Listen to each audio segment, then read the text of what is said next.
Hello, welcome to another video. Today we're working on the Voge 800 Rally and we're going to be getting it prepped, ready for a trip across the Pyrenees. So join me while we do a few little mods and a few little things to the bike to get it ready for the trip.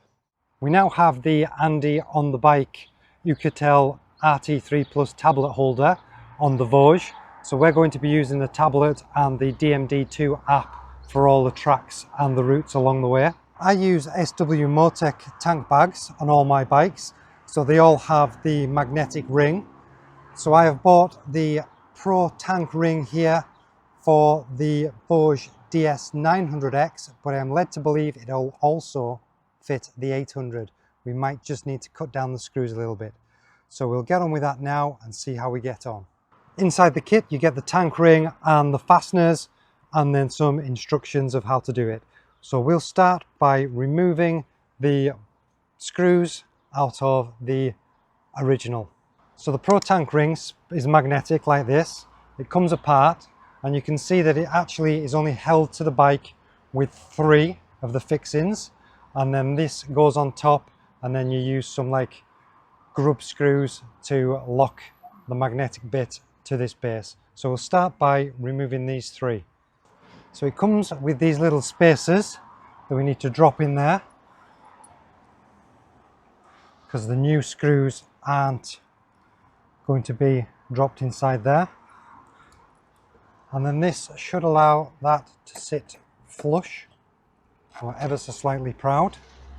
So before I put Loctite on these, I'm going to just screw them in and see if we do need to cut anything off them. They do seem quite long, but so far it has gone all the way in and it didn't seem to hit a hard stop. So I'm going to say that they're actually okay.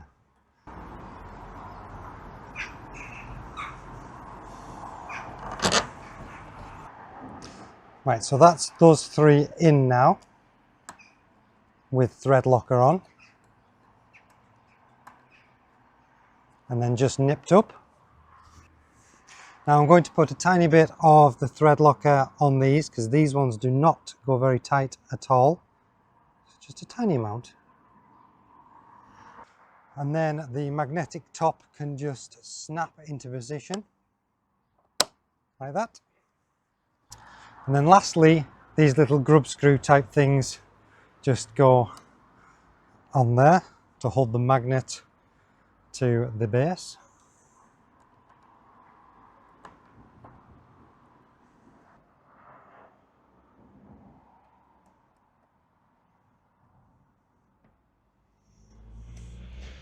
And then that is it fitted.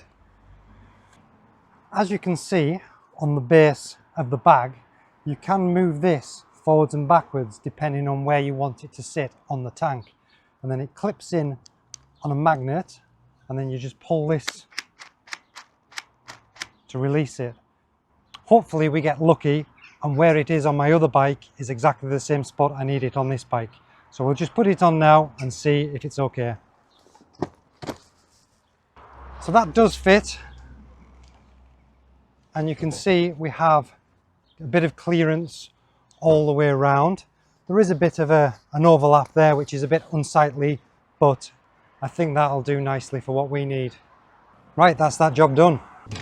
Now our next modification is a bit more exciting than a tank bag, although maybe not as convenient as a tank bag and maybe not even necessary for the trip that we're doing, but we're going to fit this Polysport high mud guard and do away with this one.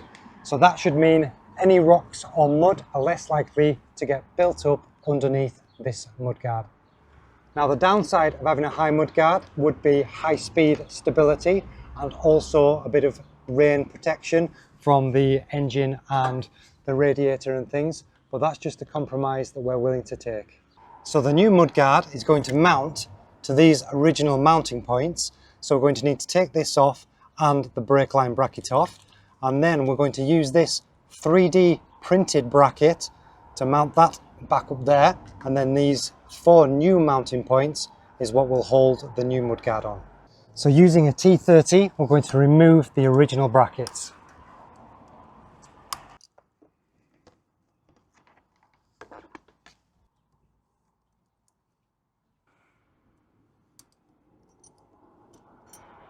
So it doesn't come with any instructions, but we're pretty sure where this goes on the bike.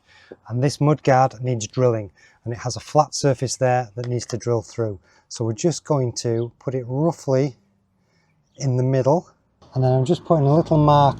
My marker pen was too big to fit through.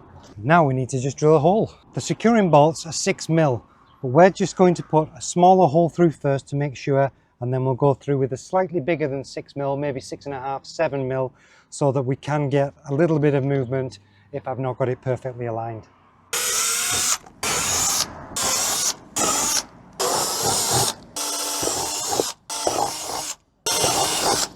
Right, let's see how badly I did that. Well, I can see daylight through it, so it can't be too far off. Right, I've had another rethink, and I actually think it goes that way. So now I'm going to put this back on like that. First thing is to put this back through there. So we need a 10mm on the top, and then just tighten that. Then using the original screws, I'm going to put this plate on. So the longer ones are at the back because of that original bracket for the brake liners at the back. So I'm fitting these with a bit of medium strength Loctite. So in regards to fitting this actual mudguard, we're almost complete. It comes with these little brackets that act as washers underneath. So you can see where I've drilled the holes, and then you can see where these go. But unfortunately, they just don't quite line up. So I am going to have to file a bit of an edge off there just to get that to fit. I thought about moving the holes further over, but obviously that won't work because the holes on the brackets on the bike are at that set distance. So I am just going to need to trim a tiny bit off these edges. So as you can see there, 30 seconds with a flat file along those two edges of the black plastic. They are now fitting perfectly. So he says perfectly, now it's time to actually fit it up to the bike and see how well it fits. Right, I think we've got a start on each one of those. So they were nylocks that were in there, so I don't need any Loctite or anything on that. So that's the high fender installed. So now, rather than having double fenders, which would be pointless, we're going to get rid of this one. So we're only taking off the top section. So we'll be leaving this section on, and then you'll see what we're doing with that shortly. Just one thing to note, on this side, the ABS sensor clips to this mudguard that we are going to be removing. So we need to snip that off there. So once all the Torx screws are removed, this top section should just come away. Have I made an absolute monumental mistake and fitted this before removing that? No, it just needed a bit of wiggly and forcing out. But we do have one more little thing. See, these covers are also 3D printed by the same place that did the bracket up there, and they fit on there like that just to tidy up and finish it off. So one thing that I am aware of is the distance between the bottom of the mudguard and the top of this fork protector. Now that gap there isn't as big as your suspension travel, so there is a potential for this to hit onto there. So I'm going to give this a bounce up and down now, and perhaps just trim out a section here to make sure that it clears that. Another thing you can actually do on this bike to move the mudguard down or up is you can change the orientation of those. So as you can see, that one is at the bottom, whereas the other one was at the top, and that actually gives you a couple of mil more at the top. I still don't think it's going to be enough, so some cutting will be required. Well, I might have gone a bit extreme here, but rather than cut the mudguard, I have taken the fork protectors off and cut them. So you can see that's the section I cut off the top, and I've done that on both sides. So now it'll be a lot shorter it still covers the whole stanchion that you're trying to protect, and it just goes to about the top of the wheel, but it'll mean the new mudguard will not hit the fork protector, but it does mean that I won't be able to fit the original mudguard back on without buying new lower fork protectors. Well, as cool as it looks like that with no protection on at all, I am going to fit these back on, and I'll put them in the lowest position to protect more of this area. It's still protected up here.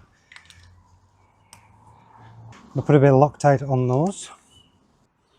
Well, I'm not going to say it's perfect, but a blind man on a galloping horse would think that that was spot on. So other than fitting the luggage, that is the bike pretty much ready to go on our adventure. So from the front we have the Anless Capra X tyres and the high mudguard we've just fitted. Then we also have the GPR Tech titanium bash plate. We've taken the rubbers off the pegs and we're running the Scorpion exhaust system just because the GPR is a little bit too long for these frames, and I will be running the Hippo hips, the Tucana throwover bags that do need the pannier rails. We have the SW Motech tank bag. We have the bark busters, the, ooh, there's a little spider, double take mirrors. We will get the 8-inch tablet on there, and we have the Moto GB screen adjuster, which has just gave us a bit more space to fit the tablet holder and get the screen raised up just enough. So that's it for the bike.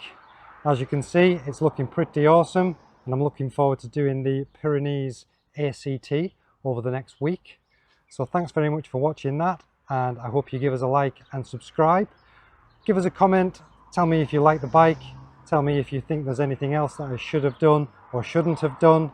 Give me your opinion on that front mudguard, and I will see you once we are back from the Pyrenees.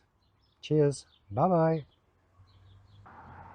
That's the crash bar bags, easy for you to say, all packed up with the tools and spares and emergency kit, and then we just need to put the clothes and personal belongings and waterproofs in the back ones just before we set off.